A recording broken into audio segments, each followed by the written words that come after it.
Link TV, connecting you to the world. Link TV is viewer supported. Watch more at linktv.org. The U.S. imposes more sanctions on Iran. Iranian President Ahmedinejad remains defiant. Are sanctions enough to stop Iran's nuclear program? And who will pay the price? Answers to these questions and more on Link TV's Mosaic Intelligence Report.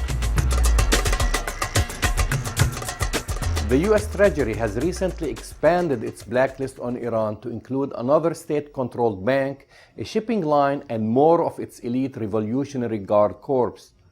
The latest move is the first step by the United States in implementing new restrictions adopted by the United Nations Security Council last week. The Treasury also took a separate step to squeeze Iran's energy sector by identifying some 20 petroleum and petrochemical companies as being under Iranian government control, an action that puts them off limits to the United States businesses under a general trade embargo. Iran will never cease looking for ways to evade our sanctions, so our efforts must be ongoing and unrelenting. On Wednesday, Iran announced that it will build 4 new reactors to expand its atomic research. It denies Western allegations that it is seeking atomic weapons, insisting that it only wants to develop the peaceful use of nuclear energy. We will soon announce our conditions for the resumption of talks.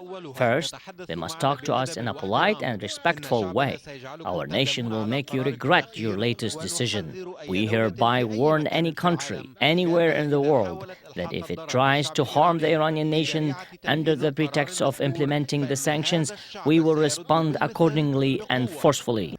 The Obama administration says the goal of the punitive measures is to deter Tehran from its nuclear enrichment program. Will these sanctions further that goal? Not really. Lest we forget, the sanctions that were passed at the United Nations have been watered down during negotiations with Russia and China, rendering them practically ineffective. The additional sanctions by the United States and the ones planned by the EU have no crippling effect on Iran's economy and do not entail an oil embargo. Sanctions can be effective only if they threaten the regime's survival, and since these sanctions are all based on Iran's nuclear energy program and not human rights, they remain ineffective. The vast majority of Iranians support their government's nuclear enrichment policies. Additional sanctions will most likely come at the expense of the poorest and most vulnerable, as they did in Iraq from August 1991 through March 1998. Sanctions will most probably lead to the suffering of the people of Iran and will play in the hands of those on all sides that do not want dialogue to prevail.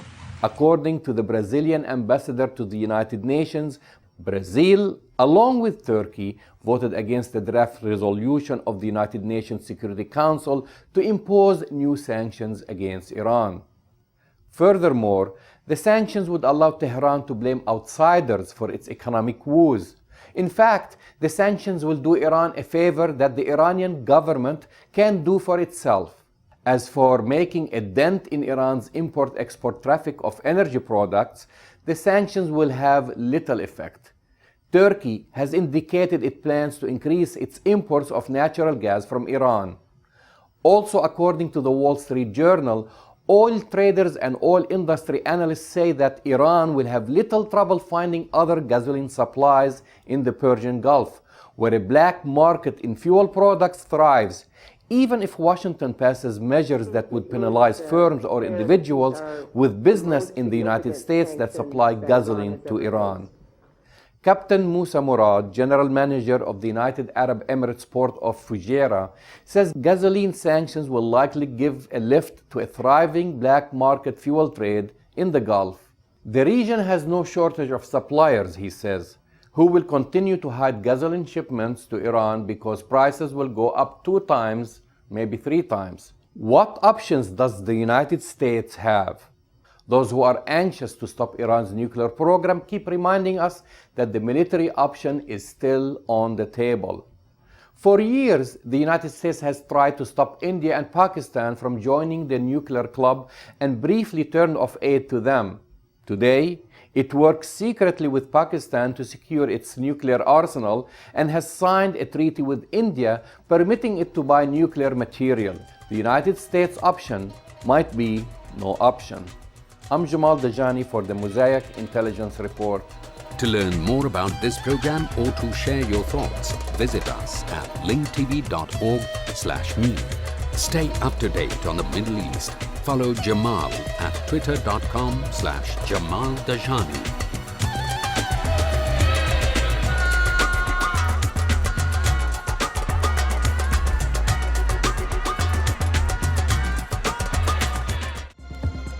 This program is brought to you by Link TV for educational and non-commercial use only. Link TV is the only U.S. network dedicated to global and national news, uncompromising documentaries, and diverse cultural programs. Programs which connect you to the world.